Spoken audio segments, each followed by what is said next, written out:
অর্থমন্ত্রী আমির খসরু মাহমুদ চৌধুরী জাতীয় সংসদে পরবর্তী অর্থবছরের জন্য ৯,৩৮,০০০ কোটি টাকা বাজেট প্রস্তাবনা পেশ করেছেন।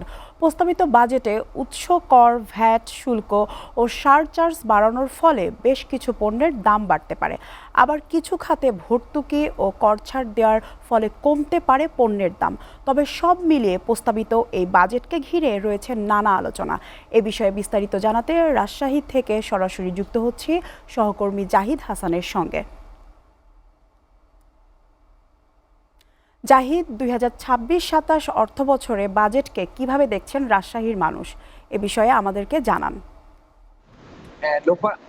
লোপা, আপনি আসলে যেমনটি জানিয়ে আসলেন যে আসলে নিত্য প্রয়োজনীয় আসলে অনেক কিছুর উপরেই কিন্তু এই যে ২০২৬-২৭ অর্থবছরের বাজেট সেটা কিন্তু শুল্ক মওকুফ করা হয়েছে বা শুল্ক কমানো হয়েছে, আবার বেশ কিছু পণ্যের উপর কিন্তু শুল্ক বৃদ্ধি করা হয়েছে। আসলে সবকিছু পর্যালোচনা করে রাজ্যের মানুষ এই বাজেটটিকে যেভাবে দেখছেন, তারা মনে করছেন যে এটি সর্বকালের সর্বশ্রেষ্ঠ একটি জনতুষ্টিমূলক বাজেট। এখন আমার কাছে এই মুহূর্তে রাজশাহী চেম্বার অফ কমার্সের সিনিয়র সহসভাপতি শামসুর রহমান শান্ত তিনি উপস্থিত আছেন। তিনি একজন ব্যবসায়ী নেতা হিসেবে এই বাজেটকে আপনারা কিভাবে মূল্যায়ন করছেন জানাবেন।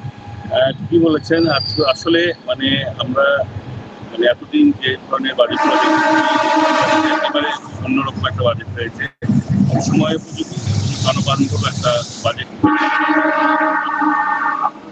সোলার প্যানেল প্লাস হচ্ছে আপনার হলো যেসব গাড়িগুলা বিদ্যুতে চলে সেসব গাড়িগুলাকে উৎসাহিত করা হয়েছে এসব বাজেটে।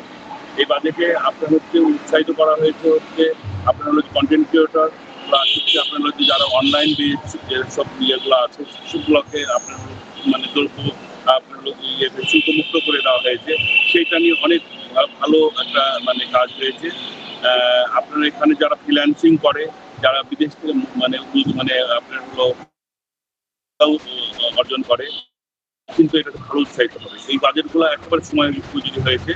আর আরেকটা বিষয়, আমাদের যে হিমায়িত মাছ, সেই মাছটাকে নিরুৎসাহিত করা হয়েছে এবং আপনার হলো আমরা রাজশাহী অঞ্চলের মানুষ আপনার যে সারা বাংলাদেশে খাওয়াচ্ছি, এটাতে আমাদের রাজশাহী অঞ্চলে যারা মৎস্য চাষী আছে তাদের জন্য বড় ধরনের উপকার হবে।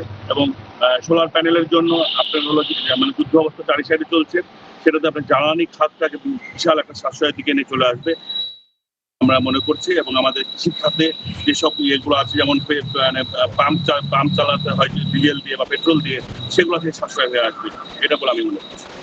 ধন্যবাদ শান্তন আপনাকে। আসলে লোপা, যেমনটি আসলে রাজ্যের বিভিন্ন শ্রেণী পেশার মানুষ বলছেন যে এই যে ২৬-২৭ অর্থ বছরের যে বাজেটটি, এটি অত্যন্ত জনতুষ্টিমূলক একটি বাজেট। বিশেষ করে এটা কিন্তু অন্যান্য যে কোনো সরকারের সময়ের চেয়ে কিন্তু এটা একদিকে যেমন সংখ্যায় একটি বৃহৎ বাজেট, ঠিক তার পাশাপাশি রাজনৈতিক যে প্রতিশ্রুতি ছিল বিএনপি সরকারের, সেই প্রতিশ্রুতি বাস্তবায়ন দীর্ঘদিনের সংকটপূর্ণ এবং আমরা জানি যে অর্থনৈতিকভাবে ভঙ্গুর যে অর্থনৈতিক ব্যবস্থা, সেটিকে পুনরুদ্ধারের জন্য একটি জনবান্ধবমূলক এই বাজেট। তবে সাধারণ জনগণ যেমনটি বলছেন যে এই বাজেটের সুফল যেন প্রকৃত অর্থেই জনগণ পায়, অর্থাৎ যে কোনো সময়ে যে আমরা সিন্ডিকেট ব্যবস্থা আমরা কিন্তু বাংলাদেশে দেখেছি, এই সিন্ডিকেট মুক্ত যেন রাজ্যের সারা দেশের ব্যবসা বাণিজ্য জনগণের দৌড় করে পৌঁছানো সম্ভব। লোপা, এই ছিল কিন্তু রাজ্য থেকে আমার কাছে বাজেট সংক্রান্ত সর্বশেষ। জাহিদ, আপনাকে ধন্যবাদ।